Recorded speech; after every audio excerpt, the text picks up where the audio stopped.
Hi అండి, welcome back to my channel. నేను నాగపద్మ. ఈరోజు వచ్చేసి తోటకూర పప్పు చూపిస్తానండి. చాలా అంటే చాలా బాగుంటుందండి టేస్ట్. నేను ఇంగు వేయకుండా సింపుల్గా టేస్టీగా చూపిస్తాను. ఇవైతే ఇంటి దగ్గర నుంచి తెచ్చుకున్న కందిపప్పు అండి, మాకు వండుతాయి.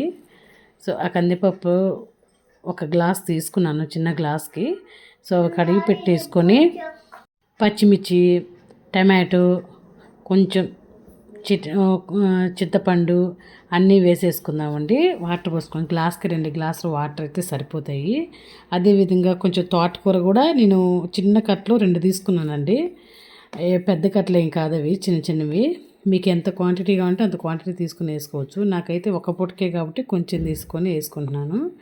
ఇవన్నీ కడిగేసుకొని కుక్కర్లో పెట్టుకొని నాకు ఇంటి దగ్గర కందిపప్పు కాబట్టి మినిమం ఒక 8 విజిల్స్ అయినా పడుతుందండి. మీరు ఇక్కడ తీసుకునే కందిపప్పు అయితే పాలిస్ ఎక్కువ పడతారు కాబట్టి ఒక 5 విజిల్స్ అయితే సరిపోతాయి.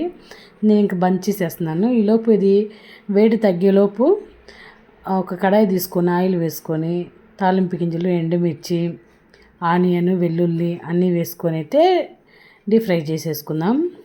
ఇవి వేగేలోపు అంతలోకి అక్కడ గాలి అయితే పోతుంది కదండి, విజిల్స్ చల్లారే వరకు ఉంచుదాము. నేను చెప్పిన విధంగా అయితే చేయండి, టేస్ట్ చాలా బాగుంటుందండి. రకరకాలుగా చేస్తారు కదండి. సో ఈ విధంగా అయితే ట్రై చేయండి, చాలా బాగుంటుంది. పిల్లలకు ఆరోగ్యానికి మంచిదండి. ఇది ఆకుకూర పప్పు తింటాం అప్పుడప్పుడు మంచిదండి. సో మంచిగా ఫ్రై అయ్యాక కరివేపాకు అయితే యాడ్ చేసేసుకుందాం. ఒక రెబ్బ కరివేపాకు వేసుకుందాం. ఇప్పుడైతే కుక్కర్ అయితే ఓపెన్ చేసి చూద్దాం. ఆవిరి కూడా తగ్గింది, మంచిగా ఉడికిందండి. ఇంతకుమించి ఎక్కువ ఉడికితే బాగోదు టేస్ట్. సో సాంబార్ కారం, నార్మల్ కారం, కళ్ళుప్పు వేసేసుకుందాం. వేసుకొని పప్పు గుత్తితో మెరుపుకుందామండి. మరీ మెత్తగా కూడా మెరపొద్దు, కొంచెం నోటికి తగులుతుంటే బాగుంటుంది. అలాగని ఇత్తిత్తులుగా కూడా ఉంచొద్దండి. చక్కగా నేను చెప్పిన విధంగా అయితే మెదుపుకోండి, చాలు సరిపోతుంది. సో కడాయిలు అయితే వేసేస్తున్నాను. మనకు ఆనియన్ కూడా వేగిపోయాయి కదా, వేసేద్దాం. చాలా సింపుల్గా టేస్టీగా చేసుకోవచ్చండి. వంటలు కూడా చేసుకోవచ్చు. అదేవిధంగా మీకు ఏమైనా డౌట్స్ ఉన్నా మీ ఒపీనియన్ని నాకు కామెంట్ రూపంలో తెలియజేయండి. మీ డౌట్స్ నేను క్లియర్ చేస్తాను.